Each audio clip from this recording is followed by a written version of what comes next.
What does this mean? PFA. All right? This is about debriefing, okay? In a different kind of way. There's a traditional way in which we debrief, which I'll talk about that in a minute, but I will first want to talk about psychological first aid.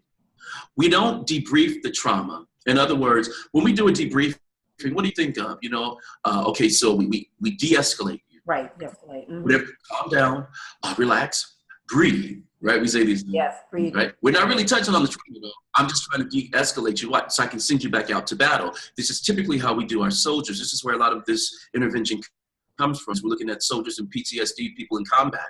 But in America, and for instance, black men and black women are in combat, just walking down the street, driving in the car, just trying to get home, trying to get to work, trying to get to school. You never know when you're going to be accosted, and a routine traffic stop could end in your being shot. Just ask LeVar Jones, who was shot last year by the South Carolina Highway Patrol officer, Sean Grobert. And he stopped him. Can I get out the car? He gets out the car. Can I see your driver's license? LeVar goes to get his driver's license, and he starts shooting him. Now, that particular cop, to the credit of the judicial system, was let go, and he was brought up on assault charges. The problem is that still doesn't stop the traumatic event from now being a part of LeVar Jones's life. So we don't want to debrief him. What we want is, with psychological first aid, we say, talk to me about what happened. Get it out however you need to, okay? Listen to the victims. Do not try to de-escalate them. Allow them to talk, all right? Get out however they need to get out what has happened to them in whatever manner that is. If they start out up here on 10 and they're hollering and screaming and they can't believe this happened, they start to cry, whatever it is, and they fall to their knees on the floor. Just collapse. Allow it. Don't judge it. Just be.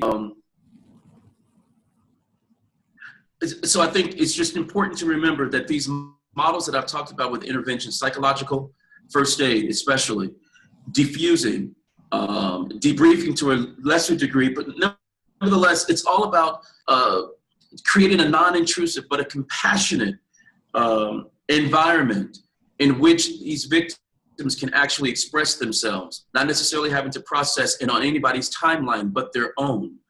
So I think this is important to remember because they didn't have a choice with the trauma, but they have a choice in the healing. Does that make sense? Absolutely. So we don't want to take that away from them because they've already been robbed, violated. And I think it's important for them to be able to get their power back. And I think in meditation and in quiet time, whoever people choose to pray to, however that happens for them, whatever that higher source that helps them to get lost in something even bigger than themselves and the trauma, it can lift them. And if it lifts them, then I know that the neuronal pathways in the brain are now changing and they're lining up in a different kind of way toward healing, right? Because then you will move in that direction. So the trajectory of your life and your healing goes upward instead of downward. And we want to be careful sometimes for people who aspire more to the spiritual side of things. Let's not minimize that at all. I think secular world can learn a great deal from spiritual thought and theme. And what we're discovering is that neuropsychological information and data that we have has serious spiritual implications. I mean, think about it. This internal mechanism inside has the ability to send you into an emotional frenzy or completely reduce you to a state of calm. So a man thinketh in his heart, so is he. Right. And so we think calm, we think calming thoughts, we surround ourselves with an environment of a calming nature, compassion, love, understanding, respect, healing, and ultimately time. And I think you'll find that a lot of the trauma that we see will start to minimize. And I think it's important for people to understand, to give people the time that they need. Because keep living, your traumatic day will come too. Right? God forbid, but keep living. Your traumatic day can ultimately come, potentially come. And you'll want people to be gentle and be kind with you. Because I'll tell you something, there's nothing worse than being traumatized and then the people who are designed to help heal you traumatize you even forward with their manner, their bedside manner, right? So we don't want that to happen. So I think that's important too. Oh my gosh, thank you so much. That's so awesome. So much insight. I think you causing a lot of us to really think about all the things that you said, and I'm thinking about my own stuff that I've been through, and how some of the things you said, I went through those. I had those type of symptoms, and so I'm like, I'm going to see a doctor tomorrow. No. Yeah, well, I'll tell you this. Some of the other symptoms: high levels of anxiety, high levels of depression, can't eat, can't sleep, overeating, doing too much, right. Way up there about that reckless behavior and all of those things before. It depends on acute versus chronic. So you're wondering, well, Dr. Gabe, what's the difference? How long has this been going on?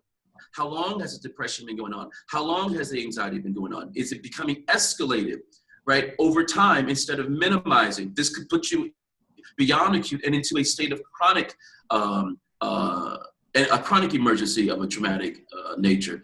And in that way, you're constantly reliving it over and over and over and over again. Right. Do you start to dissociate? This is important. You're at work and this sort of thing, and so disassociation starts to happen. Psychoticism starts to happen. Do you fly off the handle now? Do you kick the dog unnecessarily? Do you start to attack the kid? If it's a kid, do we find that they're starting to bully? Are you starting to think in terms that somebody's after you, and you're going to do something about it? Right. And so that level of vigilance that has a psychotic implication attached to it, we want to be careful with that. And especially to my African-American community, these days we need to, we're hypervigilant already, which in and of itself creates a traumatic environment that is on it, that's about to happen. And so I'm not even really sure how to even handle that, because it's a traumatic event when the people who are designed to protect us aren't doing such a great job, but they're killing us instead. They shoot first and no questions asked. Hands up, it doesn't make a difference. Right. And so driving my car to 7-Eleven becomes a potentially traumatic event.